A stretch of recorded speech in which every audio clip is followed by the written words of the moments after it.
గండికోట యువతి మర్డర్ కేసులో అసలు ఎవరు ఈ దారుణానికి పాల్పడ్డారు అనేది పోలీసులు కూడా తేల్చుకోలేని గందరగోళ పరిస్థితి నెలకొంది. అయితే ప్రధానంగా బాలిక అన్నపైన పోలీసులు అనుమానం వ్యక్తం చేస్తున్నారు.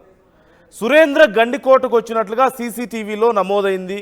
కొన్ని దృశ్యాలు ఇప్పటికీ ఎక్కడా కూడా అక్కడ సీసీటీవీలో నమోదు కానట్లుగా తెలుస్తోంది. మరోవైపు ఉదయం 10:40 లోకేష్ అక్కడి నుంచి వెళ్ళిపోయాడు. ఆ యువతి దగ్గర నుంచి వెళ్ళిపోయిన విషయం సీసీ కెమెరాలో రికార్డ్ అయింది. 12 గంటల ప్రాంతంలో హత్య జరిగినట్లుగా వైద్యులు ఒక నివేదికనిచ్చినట్లుగా తెలుస్తోంది. సో ఖచ్చితంగా లోకేష్ వెళ్ళిపోయిన తర్వాత హత్య జరిగింది అనేది డాక్టర్స్ ఇచ్చినటువంటి నివేదిక ఆధారంగా అర్థమవుతుంది.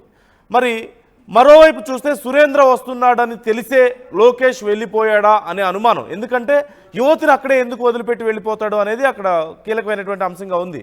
లోకేష్ వెళ్ళిన తర్వాత సురేంద్రనే బాలికను హత్య చేశాడా అనే దాని మీద ఇప్పుడు పోలీసులు విచారణ చేస్తున్నారు. సురేంద్ర ఒక్కడే చేశాడా లేకపోతే ఇంకెవరైనా సాయం చేశారా అనేది కూడా ఇక్కడ ఒక అంశంగా మారింది.